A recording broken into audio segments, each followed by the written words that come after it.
को जब दूतों ने देखा, द्वारपाल ने देखा, भगवान की पटरानी रुक्मिणी ने देखा कि यार ऐसा कौन सा भगवान का मित्र भक्त आया है कि भगवान नंगे पैर दौड़ते हुए चले गए और जाकर के सुदामा को गले से लगा लिया और ला करके अपने सिंहासन पर बैठा।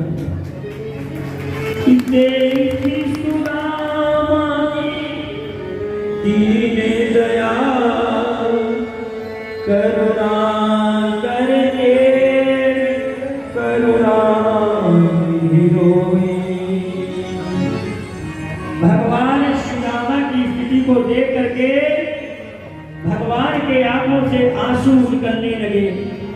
पानी परात तो हाथ छू नहीं, नैन के जल से धोई। भगवान ने स्वागत सत्कार किया और भगवान ने कुसुम छेद जानी। भगवान ने दिव्य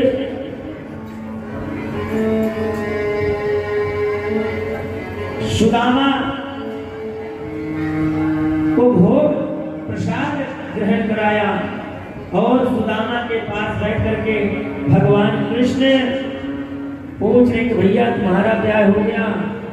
बोले हाँ हो गया। अब भगवान से सुदामा ने पूछा तुम्हारा ब्याह? बोले हो गया भैया, हमारा भी हो गया। अब पहले रुक्मिणी जी आई आशीर्वाद, दूसरी तीसरी इस तरह से आते आते सुदामा ने पूछा कि कन्हैया कितने ब्याह किए? भगवान कहते हैं मित्र एक दो नहीं 16,108।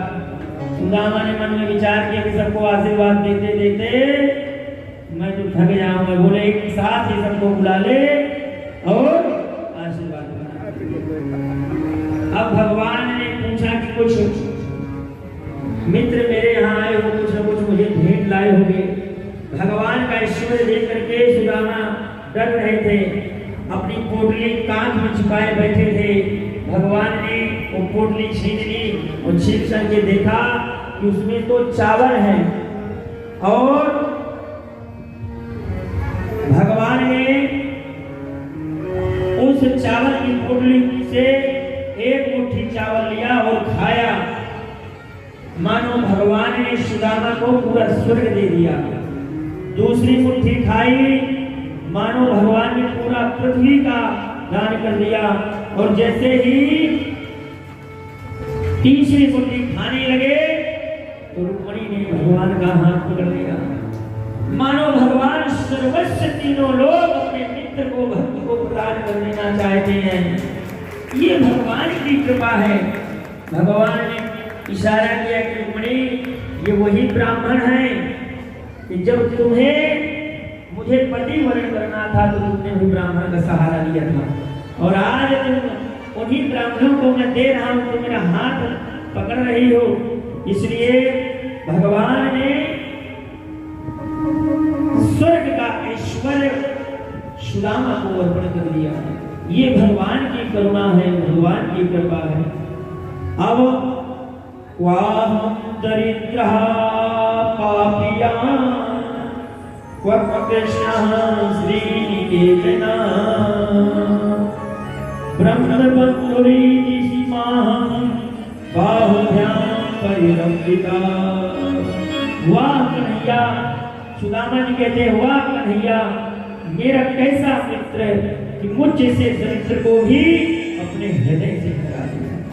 भक्तों हमारे पास थोड़ा सा धन आ जाए ना तो जिसके साथ रहे, जिस पड़ोस में रहे, उनको हम लोग क्या समझने लगते हैं? दरिद्र, गंवार समझते हैं।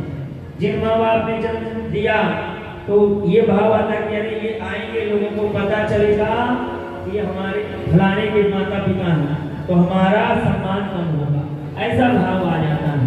अरे सम्मान नहीं, आपका सम्मान बढ़ेगा कि आपके माता पिता ने कितनी तपस्या करी और उस तपस्या के फल से आपके पास आज इतना ऐश्वर्य है। बाढ़ पुत्र पिता के कर्म, माता पिता के जो शुभ फल होते हैं, कर्म होते हैं, उसके अनुरूप संतान जो है वृद्धि करते हैं। ये हम आप भूल जाते हैं। भगवान ने ईश्वर दे दिया, सुदामा विदा लेकर के गए और अपनी कुटिया ढूंढने लगे। जहां पर सुदामा की कुटिया थी वहां इंद्र भवन तैयार था। सुदामा सोचे कहीं गलत जगह आ गए, इतने में सुशीला आई, बोले प्रभु ये भगवान ने हमें सब कुछ प्रदान कर दिया। इस तरह भगवान अपने भक्तों पर कृपा करते हैं। सुखदेव जी कहते हैं कि भगवान को वृंदावन छोड़े 100 वर्ष हो गए और कुरुक्षेत्र में सूर्य ग्रहण का मेला लगा। वहीं पर ब्रजवासियों और यशोदा मां से भगवान मिले। आगे की कथा में सुखदेव जी ने वसुदेव जी के यज्ञ को बताया, नवनंदों की कथा करी और भगवान ने सुखदेव ने दत्तात्रेय के 24 गुरुओं का वर्णन किया। अब भगवान इस धराधाम से जाने से पहले अपने पुत्रों को पौत्रों को समझाते हैं कि बिगड़ने के 4 साधन होते हैं कि रूप यौवन संपत्ति प्रभु विवेका। कोई बहुत रूपवाना हो जाए, कोई युवा हो बलशाली हो जाए, किसी के पास बहुत संपत्ति आ जाए या किसी के पास प्रभुत्व यानी पद बड़ा आ जाए और ये आने के बाद अगर वह उसका दुरुपयोग करता है तो उसका आने वाले समय में विनाश निश्चित है। इसलिए कभी भी इन चीजों का अहंकार नहीं करना चाहिए। फिर भी भगवान स्वलोक गमन चले गए और यदुवंश नहीं माने। दुर्वासा ऋषि नगर में आए, विनोदवश लोहे की कढ़ाई पेट में रख करके पहुंच गए। गर्भ में क्या है? क्रोधवश दुर्वासा ऋषि ने कह दिया तुम्हारा विनाश। उसको खूब रगड़ा, लेकिन रगड़ने के कारण जो दूषण थी वो लोहा उसी में चिपक गया, आपस में लड़ मर गए। इस तरह यदुवंश समाप्त हो गया। अब सुखदेव जी ने वैराग्य की उपमा बताई और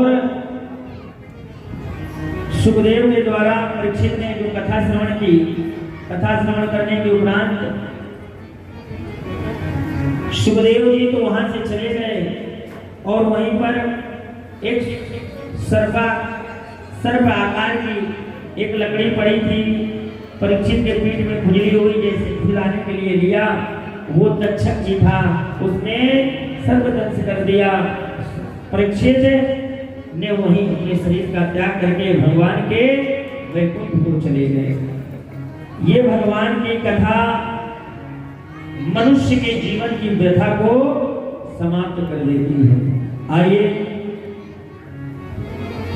कलयुग का ये विशेष लक्षण है कि आप हम सभी को भगवान की कथा श्रवण करने का, कराने का शुभ अवसर प्राप्त होता है कि कलयुग केवल नाम आधारा, सुमिर सुमिर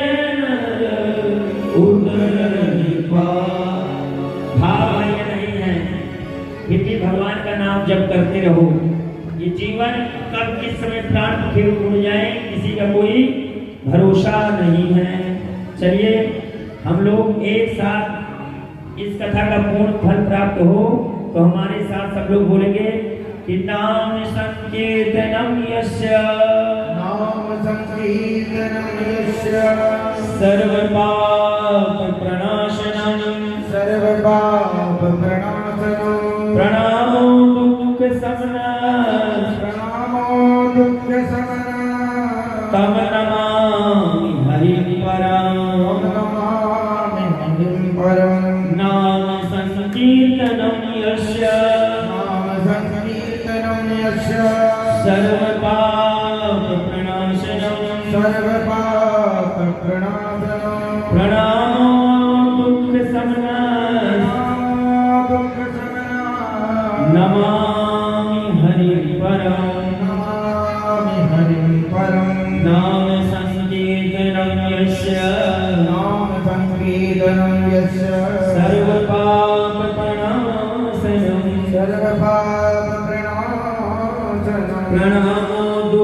समना नामो दुःख समना तम नमामि हरिं परम। नमामि हरिं परम। बोल भागवत महापुराण की जय जय श्री राधे जय जय श्री राधे जय जय श्री राधे।